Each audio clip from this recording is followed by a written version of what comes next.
Yo, it's that time of week again. We're giving out some free months of Stokastic Plus Platinum, inducting you fine people into the Hall of Fame right here on the Stokastic Hall of Fame.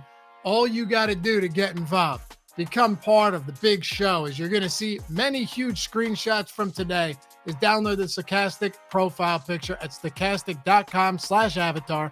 Tweet your wins at Stokastic Hall of Fame, Stokastic HOF to be exact, and win a free month of Stokastic Plus Platinum, $120 value, and get inducted right here by me. Let's get into it. First up, Andrew St. Clair hit it last night. Yeah, you did. $17,500 in the Friday MLB squeeze. That kicks off the week in a big way here on the Hall of Fame. And then Jake Hari follows it up. Our own Jake Hari.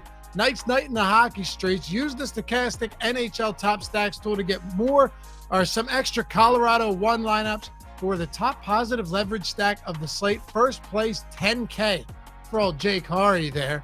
And these next couple, not qualifying for the free month, but we will have an Odds Shopper Hall of Fame coming up shortly. I don't know if we have. I don't think we do, but it's coming. I had to put them in there because they were massive. Monroe, does this count? No, but you still get up here, which is pretty cool.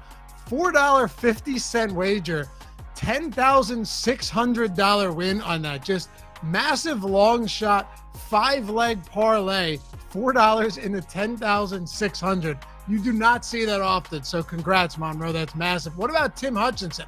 Thanks to Stokastic.com for the great tools. May not make the Stokastic Hall of Fame, but hitting 5 of these in one day is fire. Yeah, look at the ROI on all of these. Another one, using the Stokastic betting tools, using the Odds Shopper betting tool, the NBA Bet Pro. You know how it goes, MLB Bet Pro to be exact. It's a beautiful thing. And then last one from a betting perspective before we get to some DFS. Adrian is that guy. I watch the show every day. Thanks, man. $100 in the $7,300 there. Another massive payout on a parlay. So, hey, betting life, betting world's coming to life, and I love to see it. Next up, Kevin D. Missed taking the 5K solo by 2 rushing yards, but still happy on the result. Also not pictured was a 10th. Turned 35 in the 950 last night. Top Stack Tool is my Bible. Thanks for all you guys do. MLB solo shot. All right, missed the 5K solo by 2 rushing yards. What am I missing here, Jordan? 2 rushing yards. Anyway, great wins, Kevin. 600 and 300 there in the solo shot. And then Kush God, the simple Stokastic Hall of Fame. Good start to the season. Yeah, $1,000 in the solo.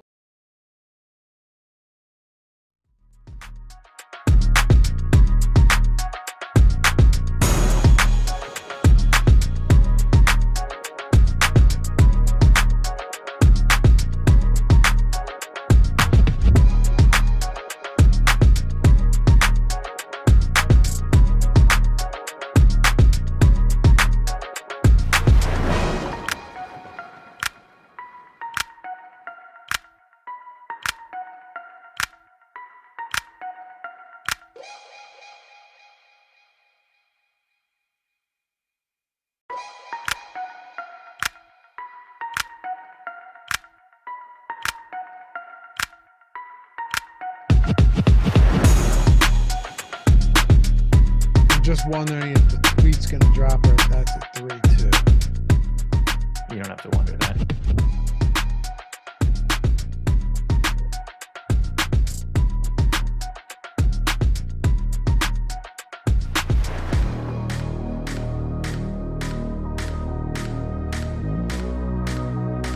Autumn sun.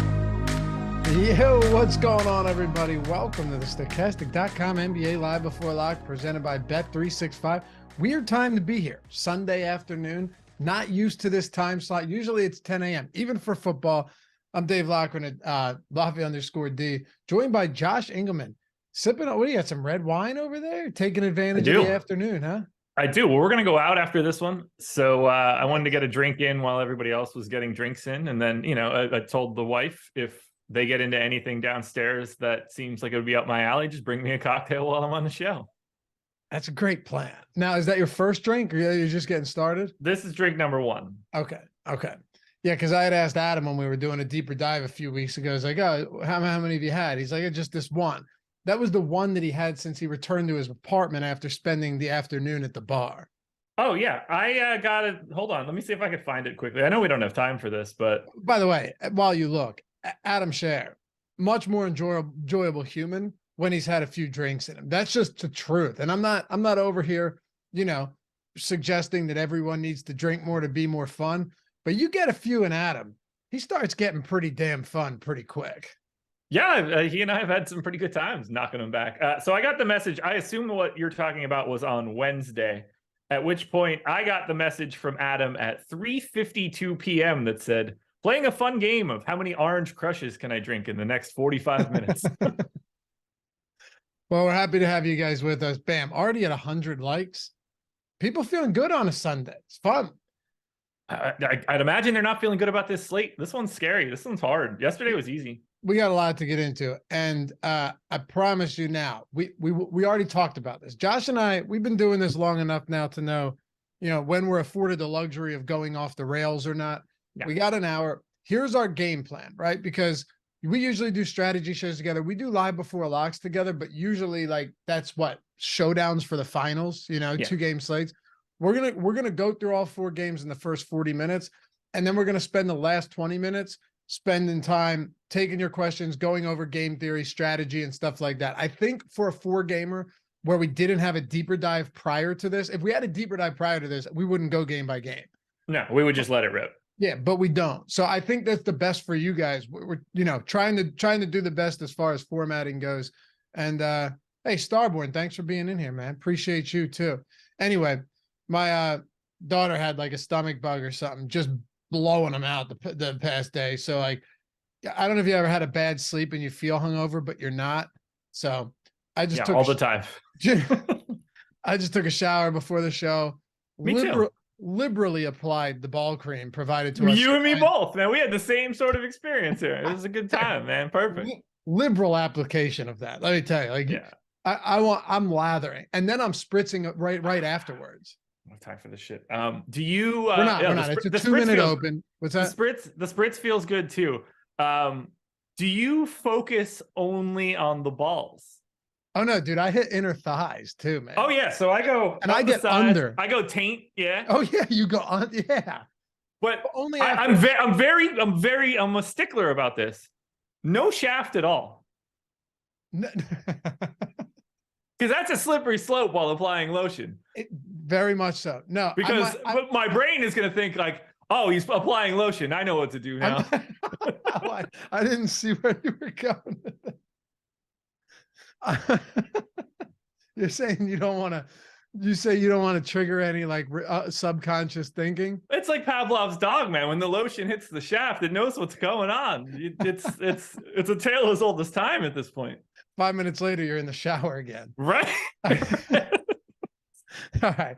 Well, guys, yeah, they're not the sponsor today, but we believe in it, so it's fun to talk about. That was it. That was it. It's out of the way. We needed a minute.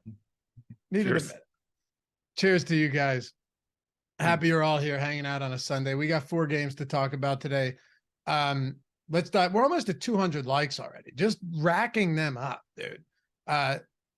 Yeah, this is good stuff. I feel good about this. I know the slate's a little bit different. We've been dropping plays in chalkboard though. If you're betting people, my Jaren Jackson under 8.5 rebounds, that's long gone.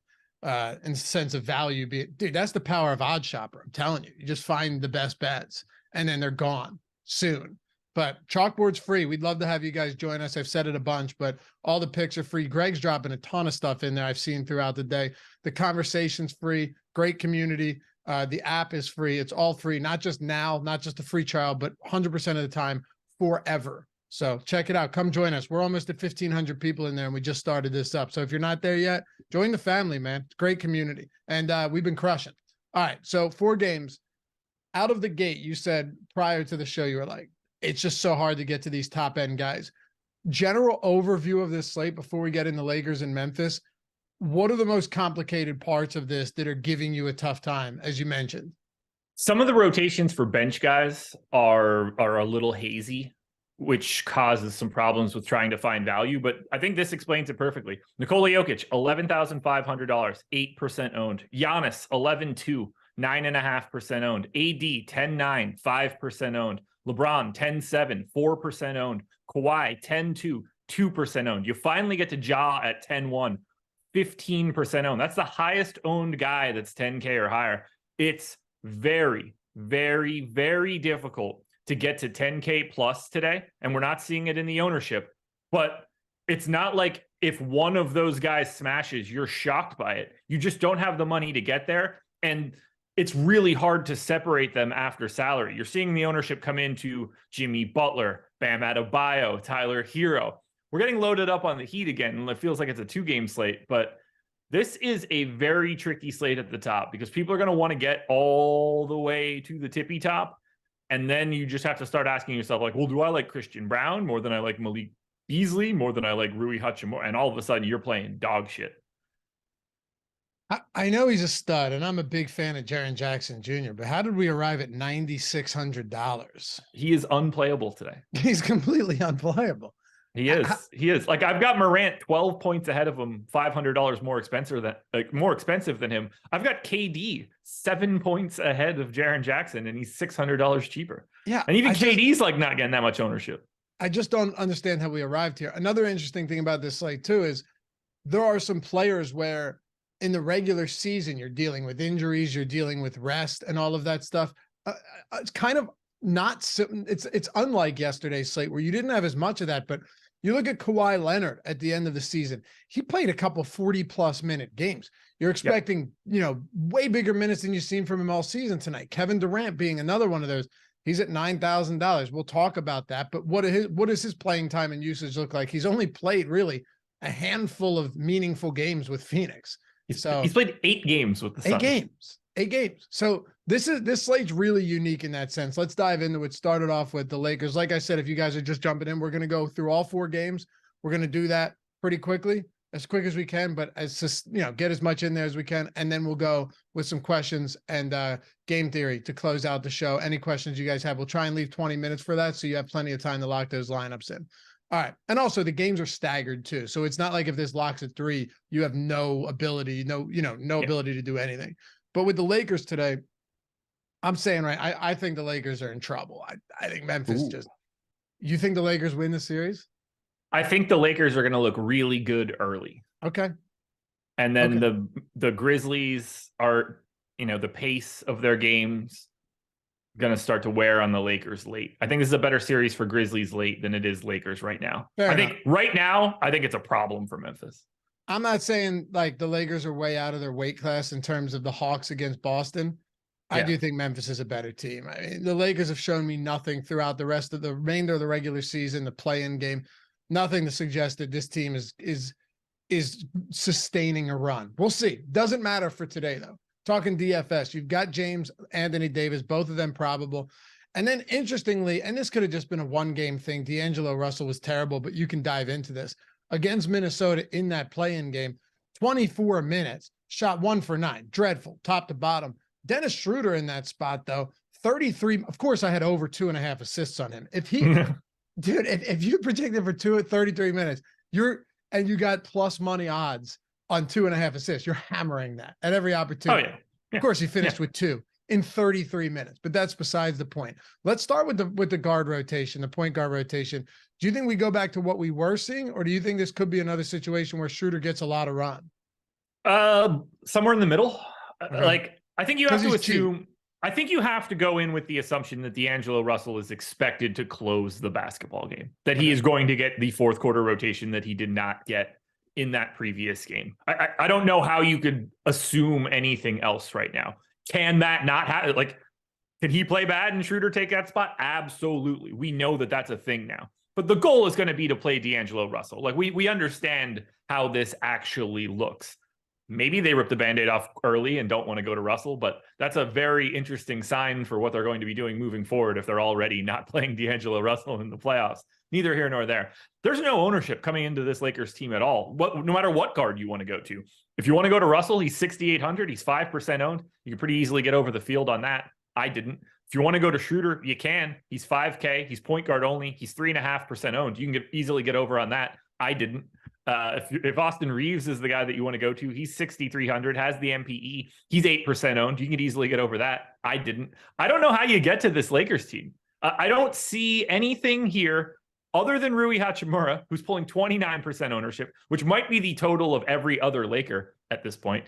And I understand why he's getting it. 4,300 in power forward power forward eligibility, no center eligibility. My apologies there.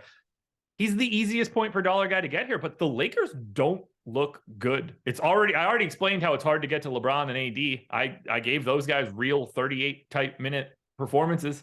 It's not there. I didn't get a share of LeBron. I didn't get a share of Anthony Davis. The most that I have is Rui. The second most of anybody that I have is Jared Vanderbilt, because if you're not going to have Rui, you might as well go to Vanderbilt. But I don't see any. I can't look at the Lakers and point to someone and say, that's a guy that you should get to at that salary and like you should just feel good about it. I don't think that there's one of those guys. I don't even feel good about Rui. Vanderbilt's an absolute zero on offense, but we do have him with a really high optimal score today. Clearly, like if you're just looking at the boom bust tool, he's the best Laker that we have over at the Stokastic projections. 26% optimal, 8% ownership, 17% leverage score. You alluded to this already, but look at ownership on this entire team. Outside of Vanderbilt, on a 4-game slate in the postseason, nobody's getting more than 8%. Or I'm sorry, outside of Rui, who's getting 25%, nobody's getting more than 8% ownership on this entire team on a 4-gamer. It's you wouldn't expect to be able to see that. That's really like the weird part of it to me. So that's where I struggle a bit. I think we probably have Vanderbilt like a tad too high. And then we probably, like, to me, we have Rui a tad too low. Like, if we're getting 17.5% lever, 17% leverage on Jared Vanderbilt and like -8 to Rui, I think the truth probably lies a little bit closer to something in the middle there, where Rui's a little bit closer to neutral and Vanderbilt's like a slightly positive play, because we don't really have a great feel for who's going to get those power forward minutes. It could be Vanderbilt. They could step back in and he gets the 24 or 25 and then Rui gets 22. We don't know what they're really going to be doing. I took a slight lean towards Rui. I think you could very easily go either direction, but with Jared Vanderbilt's current ownership, like that's an interesting spot to take a stand. I have 8% Vanderbilt. He's my second most owned guy. So they are the two guys I'm trying to get to. It's just so difficult too to get to Reeves or Russell, because now you're talking about two players who they cannibalize each other in a sense. Like Reeves has proven that he's not that bad of a playmaker and he's getting opportunities. You have Schroeder off the bench. So it's not just like Reeves getting those bench minutes, however many per game. He played 34 in regulation last game. So that just makes everybody unappealing in the backcourt for this team. Yeah, I believe they're my least exposed team. Let me double check that. 104.40. Yeah, there's no, the only other team that I basically don't have is the other Los Angeles team. So that's perfect. Okay. Fading LA today outside of Rui. We'll get to the Clippers third game on the slate, but let's talk about Memphis here. So yeah, Ja Morant, I think 10-1 is perfectly reasonable on him. The tools would bear out the same thing, like 16% ownership, around 16% optimal. Seems to be just an overall appropriate price point here. Xavier Tillman is the interesting one, though, because very popular today. It really speaks to everything you were saying right when we kicked this show off, though. There's just not a ton of value. But I do think, given that he is, and we already know he's going to remain in the starting lineup today, how many minutes are you projecting Tillman for? Because if he gets the minutes he was seeing to close out the season, save for those last 2 games, then 5,200 doesn't look all that bad. Yeah, this is going to be a pretty sizable discussion point for me, because it's the most up in the air spot. I actually talked to Adam about this in DMs before we got started. I'm heavy on Tillman for today. We got him projected for 27% ownership. I have 50. I gave him 29 minutes. And to be honest, we had lower ownership before we started the show, and I had Tillman at 30 minutes. I took one away just because I was getting a massive amount. And now I might actually have to go ahead and give that minute back. I just don't see what alternative they have. I don't think that they want Jaren Jackson to have to play major minutes against Anthony Davis outside of towards the end of the game. I think you just have to naturally be nervous about LeBron trying to take it to Triple J and get him off the floor, or Anthony Davis just doing it through standard issue possessions. And is Are you Jaren not Jackson expecting a 40-point game from Kenny Lofton today? No, not so much. Don't think that he sees the floor today. What a wild Oddly performance, enough. though. No, he's going to be catching foul balls or something like his dad. If Jackson can't be out there, like let's just say hypothetically Jaren Jackson gets into foul trouble, which no one is going to be like, oh, how in the world did that happen? Yeah, I don't know how you say. It has to be Tillman, right? Like it just has to be that they're out of bodies. There's no Brandon Clark around. There's no Steven Adams around. I get that they might want to go small. If that's the case, like if you're anti-Tillman's minutes today, you better be very, very into Desmond Bane and Dylan Brooks. You better be very into like Santi Aldama at 4,400. That's a spot that I'm willing to take a shot, because if they are down on Tillman, someone has to play the 4 and the 5 today. It's not like we expect Jaren Jackson to go out there and play 40 minutes. They got to fill 96 minutes at the 4 and the 5, and they don't have a lot of 4 and 5s to do it. So I'm a big believer in Tillman today, but we need to be aware that while I say that, the downside is that he plays 24 minutes and he is not that guy today. It could happen. I don't expect Jaren Jackson to play 40 minutes, but I mean, would I be totally shocked if he played 36? I really wouldn't in a spot like this, honestly. Yeah. But again, even if you think Jaren Jackson's minutes come up a few, and he's getting those 5 additional minutes at the 5, you still can't play him on DraftKings. No, you can't. 9,600 is insane. You have to give him such a staggering projection. Now, he's not owned. Like, can Jaren Jackson go for 55 fantasy points? Absolutely. He could have like 8 stocks today and have a monster double-double, and he can be in a winning lineup for sure. But he's the last guy that you can choose of anybody that's around him from a salary perspective. He's the worst play of all of them. Has to be. Doesn't mean he can't have a monster day. He is that kind of talented, but he gets there the least frequently because of his salary. It's a problem. So Tillman's a guy you like quite a bit today. If I were to take a look at the props on Tillman too, just to see where you have him projected, I'm curious now to see where you land on somebody like Tillman, because last I looked, his PRA, right, points, rebounds, and assists, were at, I think, 19.5, Josh. If it helps, I took him in the over on my Prize Picks video earlier today. Okay.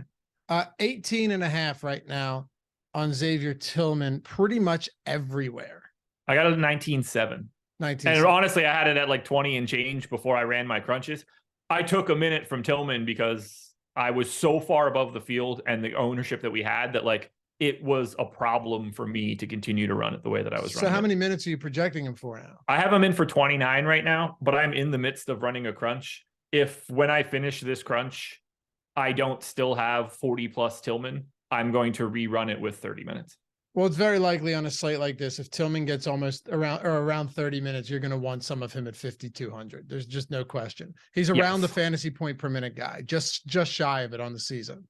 Yeah, that's the issue here. If he gets 30 fantasy points at 5,200 today, you need to have a conversation about him being in an optimal lineup. And every other point after that dramatically increases that scenario. But if he gets to 30, he is not the problem in your lineup. And it just feels like if he has to play 30 minutes, it's going to take a real, like him playing 30 minutes and having a stink bomb just doesn't feel realistic.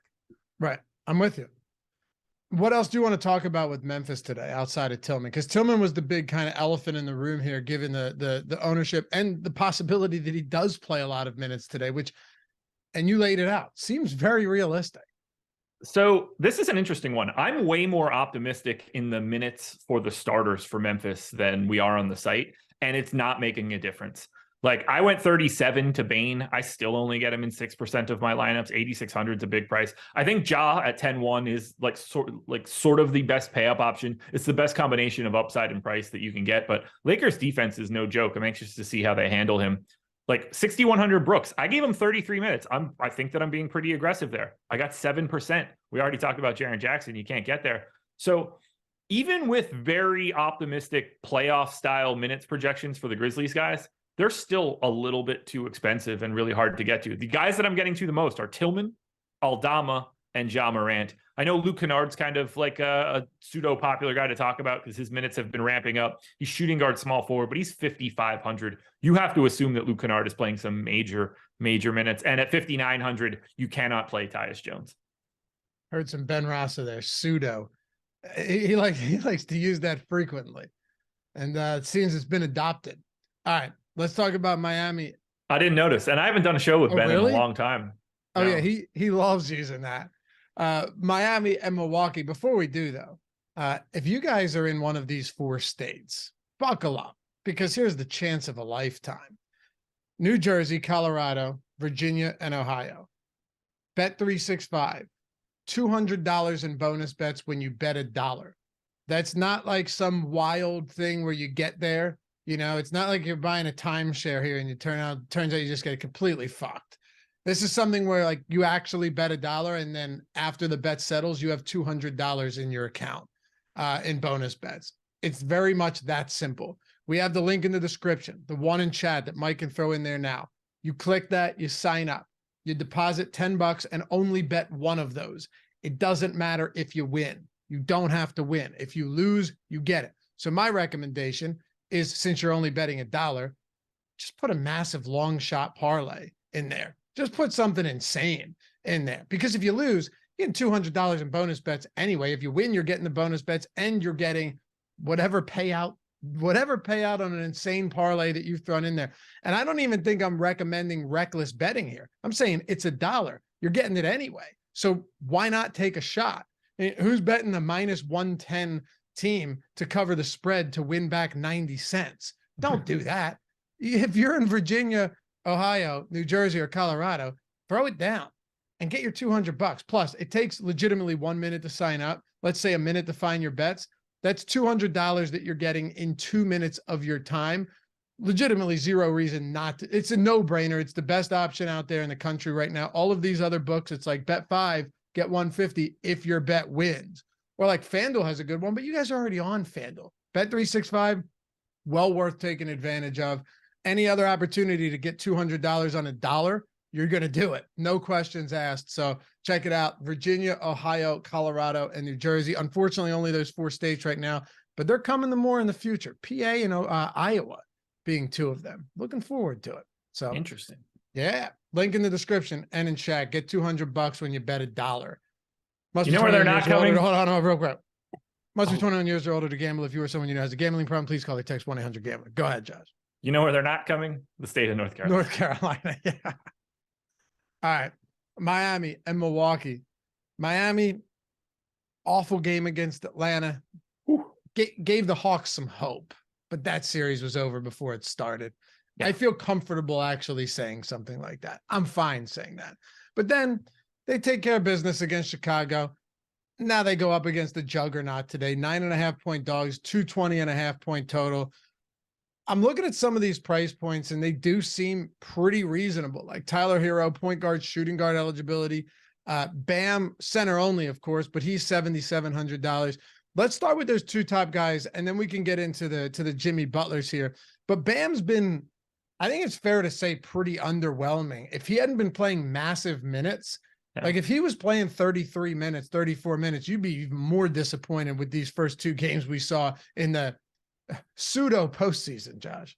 Yeah. So today it's the same as it usually is. Butler, Bam, Hero, all 30% owned. I'm getting the Hero at 6,700. That shouldn't be all that surprising. He's the cheapest guy by $1,000, and he has an MPE.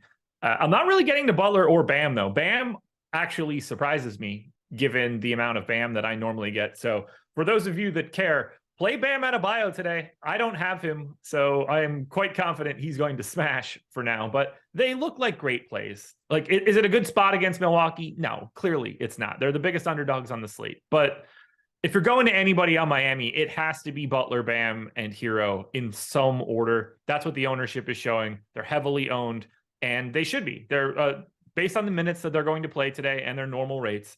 They're really good point per dollar plays. I think Hero is the best one. I think Butler is probably second because of the MPE, and Bam is probably third, but I think both of those guys are pretty close. I don't have anything else to say about those 3 guys. It's the same messaging basically every show that we do. Where you get into the weirder stuff is when you get further down for Miami. Coming off of that monster shooting performance, whatever night that was, Friday night, Max Strus is 25% owned. Like, he's got the great positionality at shooting guard, small forward. 4,800 is a really nice price tag. He's over-owned as far as I can tell. Could he go and play 36 minutes again? Yeah. But like, he's just as likely to play 24 like he did on the Tuesday game before that. If it's not working defensively, they're not going to go to Strus. They're going to go to more Caleb Martin, or they're going to try a Lowry Vincent thing. So I gave Strus 28 minutes. I think that's a realistic scenario. He played 24 and 36. If you want to split the difference, if you want to say that it should be 30, I can get behind that, I guess. I don't really like Strus's fit, though, here against Milwaukee. And I think that he's a bit overowned at 24%. I say this every time. It never works out because Caleb Martin is dog shit. But if Strus is 24% owned and Caleb Martin is 11, like, to me, that's the natural spot where you just flip-flop those guys and hope you win the Caleb Martin minutes, like, bingo. Kyle Lowry came back down to earth, huh? Plummeted back down to earth last game. Yeah. I really thought it was possible. I know Adam did too. I think you may have said the same thing when we were on the strategy show. Possible that he started when Spoelstra said that they were going to shake the starting lineup up. He did it. Not only did he not start, he played 20 minutes. So now, essentially, I think with Kyle Lowry, this is just you rolling the dice. Now, at the same time, if I'm looking at the second game, the logic would dictate that the first game was probably more of an aberration than the second game. You know what I mean?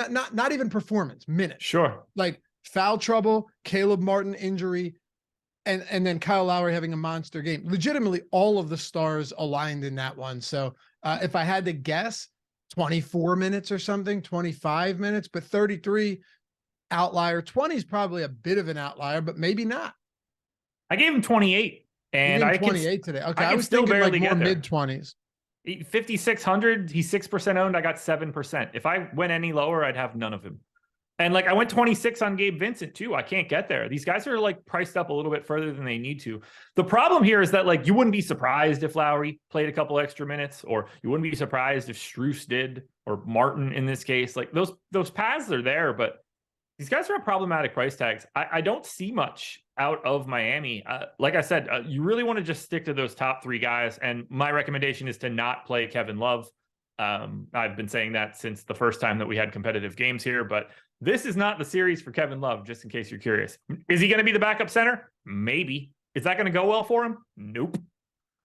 No, not at all. And there were comments that Lowry was banged up and didn't come back. I understand that, but he only played 12 minutes in the first half.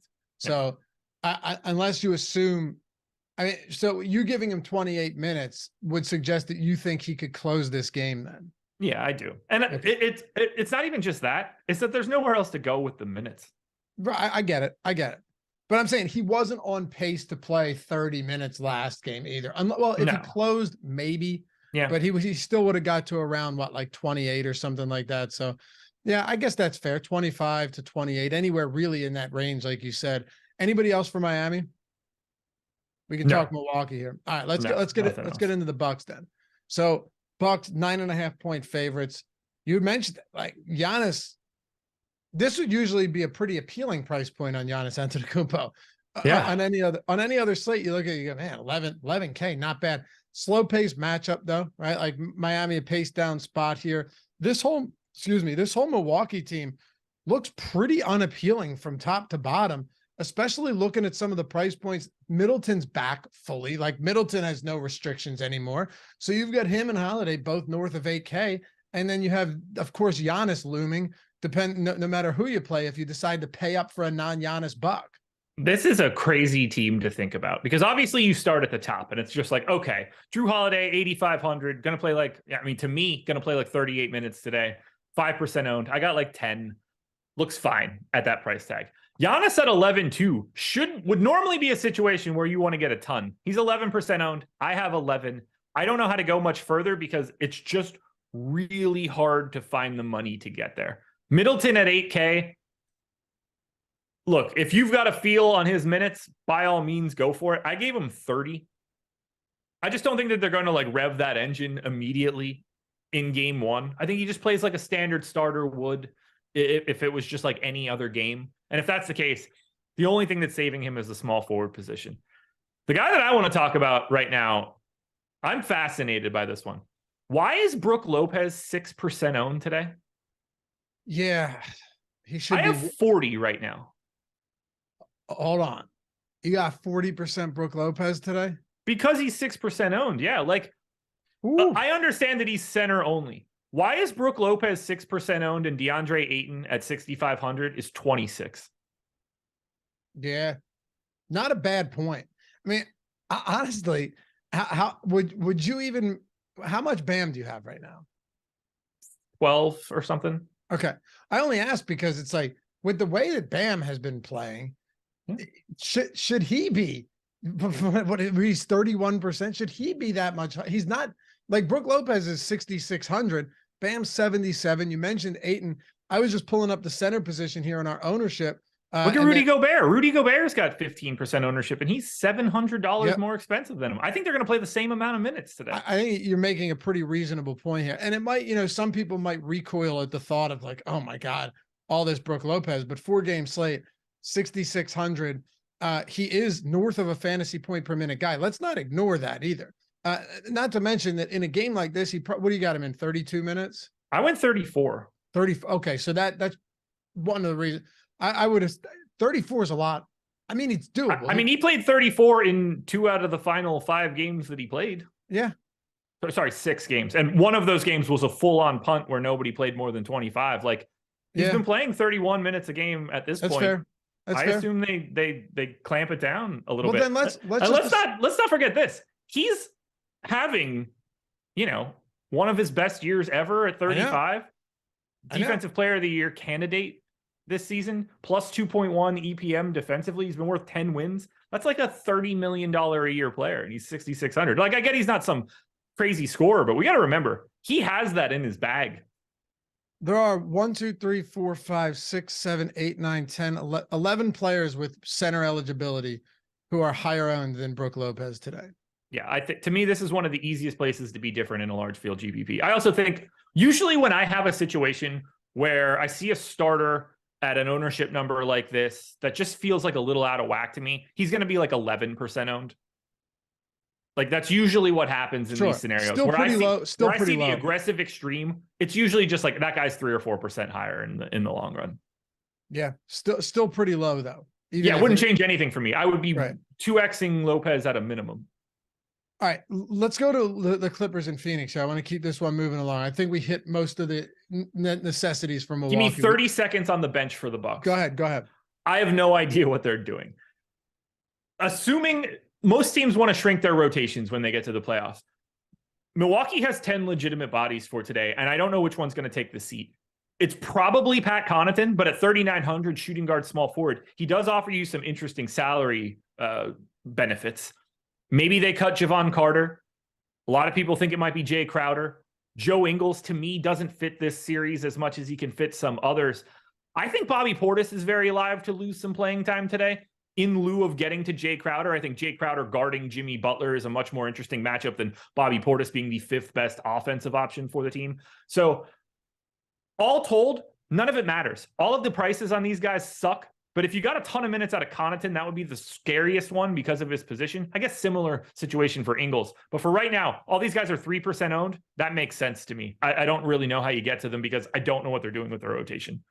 All right, let's talk about the Clippers in Phoenix then, because Norman Powell, this guy, you look at Norman Powell's ownership today, and that is certainly an interesting one. Now, he had only returned for a handful of games prior to the postseason, right? I think he came back for 1, 2, 3, 4, 5, 6 games, and he was limited in the first couple of those.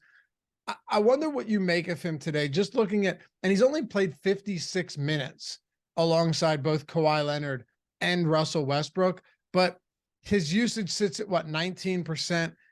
Fine, like $5,700 on this type of slate. Okay, per minute production over that stretch, 0.68 DraftKings points per minute, though. So I am curious your thoughts on a guy like this. Sure, Paul George isn't in the rotation, but Westbrook is still going to do a heavy dose of anything Russell Westbrook does, and Kawhi Leonard is going to operate as the top guy.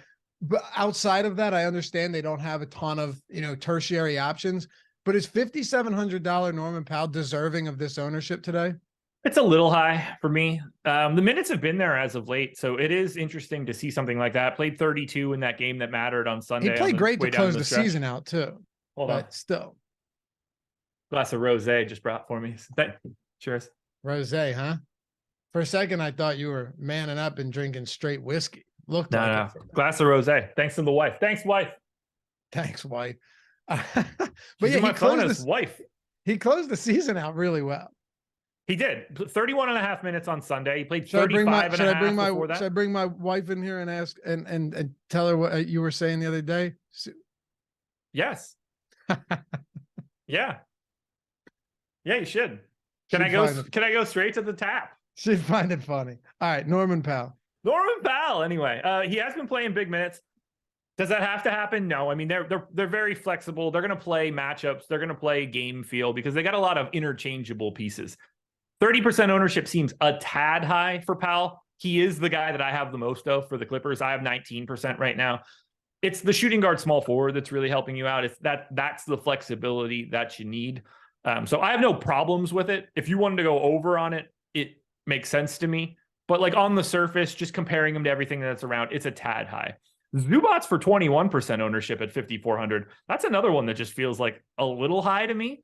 I don't think that this is like a particularly good Zubac's matchup. I like DeAndre Ayton, particularly in a playoff series. Like there's no screwing around at that point. So like, I don't know. Zubac's could be interesting. They could also just play a little bit more Mason Plumlee. I don't really think they do that. They could go small. I think that they could do that. Like they have a lot of options for Zubac's to be getting 21% ownership today. I think here's the thing on Zubac's. When you're looking at guys in that like relative salary range, that similar price range, and there aren't many good ones, Zubac's is one of the few players, especially on a small slate, that can pop off for like a 18 and 14 game. You know what I mean? Yeah. He does have the ceiling there, but it appears that that's already baked into his ownership today. Right. It's not like he's not a good play. It's not like it'd be crazy if he played 30 minutes or anything. Like there's a path to him looking like a really nice play at 5,400, but I don't want to be there with everybody else. Like I would want him to look like Brook Lopez does and be different doing it, not be in a fifth of my lineups. Gotcha. Mike, what are you drinking? Swamp water? What is that? It's like it's like a green sludge. Oh, it's okay. Gotcha. Here, I'll change your life, man. Take the pre-workout scooper, grab some water. Don't dry scoop. It can be dangerous. Throw some water in your mouth. Just take the scooper, pop that sucker back and knock it down. No. Fantastic. No. Try it. Oh yeah, that's what I do every single day. Yeah, that's a terrible way to do it. Why? Saves you a ton of time. What time? My pre-workout is delicious. I would like to savor it as long as possible. Nah, man. Nah. I knock it back and then I drink straight water. What time are you missing out on? How is drinking slowing you? Is that you got to stop doing everything else? Because if I'm doing shows and stuff, right? And I'm trying to get a pre-workout, I'm trying to get hit heavy. Boom. I want it right on. And then I'm going down and working out like that. That's how you see it. I mean, it makes sense. It does. It makes sense that you want an immediate reaction to a chemical that you put in your body. That's fair too. But also effective. If you're ever looking for the most effective methods to get things done in that sense, I'm your guy. You're just trying to get it in your system as fast as you can. That's it, dude. And it works. But people know. I wasn't even going to drink this. I was going to butt chug it, get it into the system a little bit quicker, you know? Marshall White said, just do Coke. My God. It's a pre-workout from Amazon. Settle down, man. I'm not doing blow before I go to the gym. This is far from that. No crash either. Anyway, let's by the way, I don't know how you get to Kawhi at 10-2 given everybody that's around him, but obviously tough. Like if you build that lineup, go for it. I hate Westbrook today. I took his under fantasy points prop on Prize Picks today. I think he's very clearly the first Clipper that can lose minutes in the playoffs when they just like have to stop giving a shit. So I have Powell, I have Zubac as my two most exposed guys, but I am under the field. The guy that I'm getting to most after that is Terrence Mann at 4,400. You get a little bit of flexibility. You get a slightly cheaper price tag. He's only 4% owned. And I think he's the first guy to get a couple extra minutes if Russ starts to die. I would kind of love Kawhi at no ownership if all of the other top tier guys were actually getting ownership, but they're not. Like if I have lineups made with Kawhi, I'm really happy about it and all, but yeah, he's not the kind of scorer. Like I already can't get to the guys that are 1.6 fantasy point per minute guys. Yeah, so it's really hard to get to the guy that's 1.25. I get it. It's not even like, he has a 0.00 leverage score for pretty obvious reasons. I get it. Yep. Matter of fact, nobody on this team is a positive leverage play outside of Russell Westbrook today. We have it 8.3%, $8,200. Looking at Phoenix too, though, Kevin Durant in the games that he's played, and we should be fine here. I think we're still going to we should still have like 13 minutes or so to take questions and go over some stuff. Yeah, we're all right. We're doing okay. But Kevin Durant with the Suns, granted, not a huge sample, but 27% usage, 17% assist rate, 11% rebound rate. Look, I wouldn't be at all surprised tonight and in this series if Booker and Durant both finish with 30% usage rates in the series. It would not shock me even the slightest bit. They brought him here for a reason. They have championship aspirations. I think you're going to get now, this isn't to say, and we'll get your thoughts right now, this isn't to say that either are stellar DFS options, but just in the sense of like what Durant did in 8 regular season games, I still don't see him being a guy that's going to operate with less than a 30% usage rate in most of these spots. I got him at 31 for today, and I am jamming the living shit out of the Phoenix Suns today. 5% owned Devin Booker, get in my lineup 25% of the time. 17% owned Kevin Durant, get in there 32% of the time. I'm neutral on Chris Paul, 22% both sides. I'm cool with that. If he wants to go crazy against the Clippers today, I'm not going to play that narrative game. 25% owned DeAndre Ayton at 6,500. I got him in 42% of my lineups. Give me some DeAndre Ayton here. And then the one that gets me all the time, but we don't name a lot of small forwards that can get you any value. And if Josh Okogie is starting, he's 20% owned. I got him in half of my lineups right now. I have all things Phoenix starting lineup well over the field. This is my biggest stand. Adam and I had talked about this a lot. I know you and I did too, but I was just really shocked by the DeAndre Ayton usage with Durant. Not to say that I thought it was going to go up, obviously, right? But it was at like 13%. In the 8 games now that he's played with him, it's still only at 16%. It is. It's tough to look at. I've got him at 18 for today because 16 just feels like a tad low. I think that it, creeps a little bit higher, but I don't ever think that he's going to just be like soaking up a ton of usage. I think it's just out there. I think Devin Booker is the most interesting pay up option that you can get to at 5% today. All right. Nelson said, Lofty, crack and meth are the best pre-workout. Yeah, because you know how many crackheads and meth are working out every day. And I'm not talking about, fixing window air conditioners that aren't broken. I'm talking about like, actually, that doesn't work. No. Too busy spying. Crackheads and meth heads don't go to the gym with regular. They are the exception, not the norm. That's what I'm saying. It's like, to smoke crack. Your first couple workouts are going to be great, and then you'll never work out again. You're gonna have a heart attack. Yeah, and you're certainly not paying for a gym membership. Right. No. Do they take? Can you trade them a gym membership for a month if you give them like an old radiator? That's what I'm saying. Yeah, some copper scrap metal, copper piping. Yeah, that's what Bubbles was doing. He was taking the giant shopping cart filled with scrap metal so that you can get a gym membership. Yeah, exactly. They're buying pre-workouts. They don't have food. I found this half a banana on the street. Anything else for the Clippers or for Phoenix? People were asking about Robert Covington. No, I don't think that Covington plays. If he does, great. Like if they want to take Bones Highland out of the lineup and go to Covington, I wouldn't be surprised. But they have not been very happy with Covington. You got to really cross your fingers and hope for the best there on Rocco. And for Phoenix, you can't go to the bench. Craig, Biyombo, Payne, Ross, Warren, there's nothing there. Those guys are either too expensive or not going to play enough. All right. Quick super chat. Eddie, thanks, Eddie. Best GPP plays on DraftKings. I would have loved to answer this after this last game, but some people are pressed on time. A couple best GPP plays. Yeah. So for me, that's going to be Josh Okogie, who's owned at least a little bit. Brooke Lopez, for sure.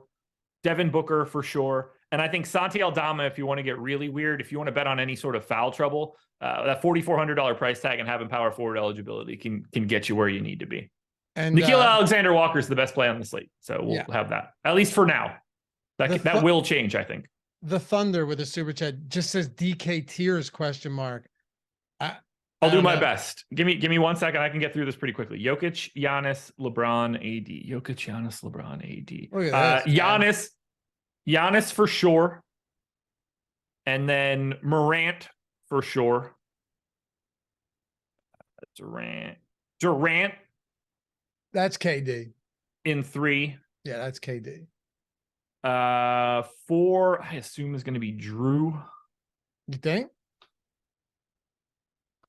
Yeah, 4 is Drew for me. Well, actually, no, 4 is Jamal Murray. That's where I was thinking. That's where I was going to go. I got them separated less than a point. 5. This is where it starts. There's too many names. Oh, there's your boy, Brolo. Probably Chris Paul. Yeah, Chris Paul for me. I have projected higher than anybody else in that list. Yeah, I got him higher than Hero. All right, and then last one. Oh, shit. I'm going to assume it's Michael Porter Jr. because I'm very heavy on MPJ, but that could be Norm Powell. So let me check it. 33-7. Oh, yeah, it's MPJ for me, not close. No, right. Yes, MPJ. All right. Minnesota, Denver. Here's a fun game for you. Minnesota 8-point dogs. They put a beating on the OKC Thunder. Josh was right all along. Thunder didn't want to win. Josh was right all along. They were just apathetic. Like every other time I do a show, I'm right. Towards the entire process. I'm sarcastic, of course. Against Denver, 224.5 total here. All right. Fun game to dive into for sure. Let's kick it off with the Minnesota Timberwolves. So, oh, by the way, we have 2,000 people watching. You think it's possible we get to 500 likes? We need 183 likes in 12 minutes. If we can't get to 500 likes, we should never come back. With 2,000 people watching, I agree. Yeah. Like, there's got to be someone out there that just is looking to atone for their sins, make life a better place for themselves and those around them. Take a single second and hit that thumbs up. 1 second. Even if you hate like the video, because if you hit the thumbs down and we don't see it anyway, you can't get us no more. Even though I think that was some soft shit pulling the like button out of there or the dislike out of there. Doesn't make a difference anymore. No. So hit that thumbs up. We'll get there. Anyway, let's talk about Minnesota here. Timberwolves on the road. Nickeil Alexander-Walker, just insane ownership. I don't know how much we need to dive into this. He's 68% owned right now. He is the best option, 58% optimal, which is nothing to sneeze at. I'll tell you that much. I'm more interested in talking about the other guys that might be less obvious on this Minnesota team today. Yeah, I'm going to give the abridged version on Nickeil Alexander-Walker because no matter what happens today, he's going to be a really good point per dollar play and a guy that you should get to, and you're probably playing him in cash games. You're probably going to be pinched at this point by the time you get to 10:30. I don't think he's going to start. He started on Friday. I don't think that's going to be the case here against Denver. Maybe it is. They can handle that sort of matchup. I would not be surprised at all to see them go back to Kyle Anderson in the starting lineup now and not worry about it. OKC runs a tad smaller, sort of. So, like, you can get away with it there on a team without a big, but I think they're going to pick on Nickeil Alexander-Walker quite a bit and try to get him in some actions. And I don't really know, other than, like, I don't really know where you match him up. It seems like a weird spot. So I would not be surprised if he is not starting to. If he's starting, I'll bet, like, you're moving forward with this 70% ownership and you feel great. I have him in 70% of my lineups. I don't want to undersell him, but I think he's live to not start. And I think it looks a little bit different than Friday. Still a great play either way. Edwards, Towns, Gobert. I'm going to let you run with this because I want to be able to answer some questions and dive deeper. So Edwards and Towns, both 20% owned, 8,700 and 8,300. If you like those prices, go for it. They are good prices. I'm light here, but I don't want to undersell them. If you like Edwards and Towns, if you like the Minnesota outlook against Denver, please go that direction because they look fantastic. I'm not happy that I have as little Minnesota as I have. It is a bit of a pace down spot for Denver, not the best, or for Minnesota, not the best matchup in the world. Mike Conley at 6,400 seems a bit underrepresented. I think I've got him projected negatively, and I'm still getting there, but 13% ownership, I'm matching the field. Gobert, 7,300, 15% owned. I don't see it. Like, could he have a monster game here against Denver? Yeah, it's a terrible spot for him. Jokic, like, gets off on destroying him, and Gobert is not set up well to try to stop Nikola Jokic. That's a spot that I'm running away from quite quick. The most that I like outside of Nickeil Alexander-Walker, the most that I have of a Minnesota guy is 12%. I'm just not on this team. The prices are a little high. If I could get more Edwards and Towns, I would not be upset about it at all. But I think Conley's the best non-Nickeil Alexander-Walker guy. Man, I got to tell you, I love the price point on Jamal Murray today. Yeah, you and me both. I mean, only 29% owned, 35% optimal. But I mean, you look at some of the comparable point guards and their salaries, he just seems underpriced. Yeah, I think that I agree with you. I don't know. Maybe I'm not saying he should be 888, but I think, dude, so. I have 63% Jamal Murray. There you go. Yeah, I think his price tag is stupid. I think the fact that he's not more owned is ridiculous. I love getting to Jamal Murray here. I think he looks absolutely fantastic. I saw Brad Levine saying that he thinks Nickeil Alexander-Walker is going to start to cover Jamal Murray and match his minutes. That's lunacy to think about. He's going to get put in a spin cycle in the dribble handoffs with Murray and with Jokic. Don't be surprised. For a better phrase there, since you've been using it a lot. I have, but I can't help it. That's what happens in the playoffs. You're right. I saw the pause there. I thought he's looking for a different way to explain this. Well, look, everything changes in the playoffs. You find the shittiest guy on the other side of the floor and you put him in every action that you can until you get him the hell off the floor, or they have to make some other change. I would not be surprised at all to see Anthony Edwards taking a very interesting look at Jamal Murray, because if they start running two-man action, Anthony Edwards is a big enough human being that he can start to work with Jokic. I don't mean that he's going to guard Jokic, but if you start running this two-man action, if Nickeil Alexander-Walker is the guy that ends up underneath Nikola Jokic, you're going to have some big-time problems. Anthony Edwards isn't that same sort of dude. So just keep that in mind. Anyway, I'm with you. Love Murray. I also find it almost impossible to get to Nikola Jokic at 11,500 at center. He's getting 8%. I don't have any. I like KCP quite a bit at 5,100. And when I say quite a bit, I mean, I have 17%. He's 10% owned, but he's just going to be out there. He just fits, plays shooting guard, whatever. The other guy that I like the most here for Denver, and I don't know why he's not getting more love. I don't know why he's not getting more minutes in the industry. We're in the playoffs now. I love MPJ. 6,200, small forward. We don't talk about small forwards. Now he's 35% owned. That's the most of anybody on Denver. Yep. I got 56%. I'm loaded on MPJ. Love this spot for him. Think he's going to see a lot of open looks. After that, this is how you know how shitty this slate is, but it's an interesting piece. We've got Jeff Green projected for 30% ownership right now. Power forward center, 3,700. No? I've one share. I've one share. Could he be a valuable guy? Could he get a couple extra minutes here? Yeah, that is certainly a possibility. But if you're getting 30% of Jeff Green in lineups right now, and no one's paying up to the top, what's the point of Jeff Green now? It's not creating ownership for Jokic, for Giannis, for Durant, for LeBron, for AD. So we're just playing Jeff Green so that we can get what more 9K guys? I don't see it here. If he's 30% owned, which I don't think he will be, I think it'll be a little bit lower than that. But even if he comes in at 25, why? I don't even think he has to be a major part of this rotation. A little bit more Christian Brown. You're certainly going to get a steady diet of Bruce Brown. Maybe they need a boost off the bench and they give Reggie Jackson 8 minutes. Maybe they continue and give Zeke Naji some backup run. That will limit Jeff Green as well. That seems way too high to me. We're grasping at straws for value. And if Jeff Green is what's coming out the other side, I'm good. All right. Well, that's a perfect segue then into some game theory here. We still got a little bit of time. And of course, only one game at 3 p.m. So should still have some options there. And don't forget, 50% off, guys. All of our tools, every package you can think of, whether it's the lineup generator, getting it for less than $4.50 a week, $4.50 a week, or it's all access Stokastic Plus Platinum for one sport or every sport. Link in the description and in chat. 50% off everything off the top for the week, for the month, however you want to play it. SD Buzzard if these tools work well.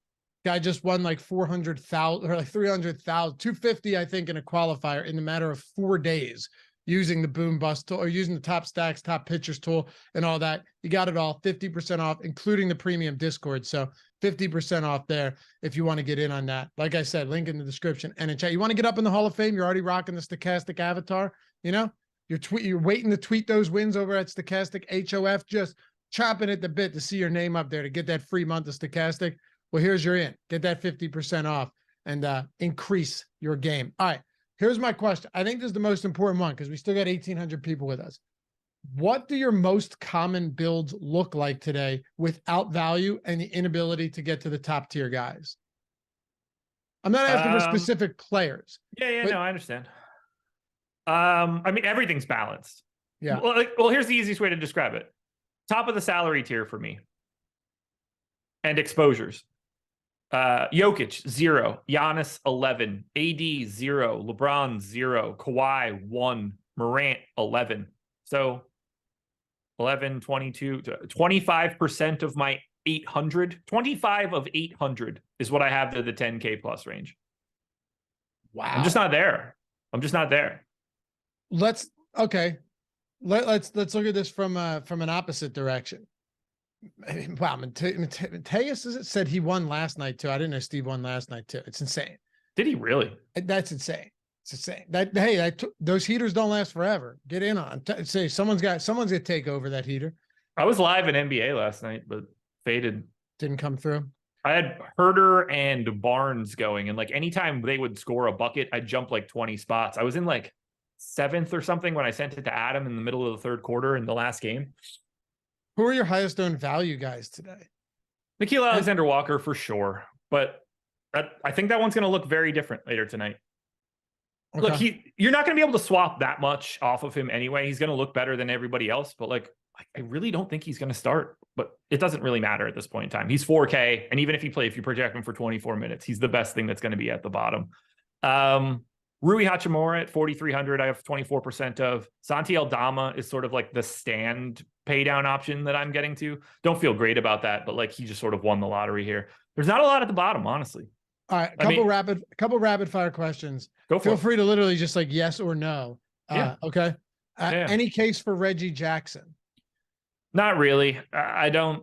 He's not somebody that you want to play in the playoffs for sure. It would take an injury to Jamal Murray. All right, and then we can close it with this. Joseph asked top 5 FanDuel cash options.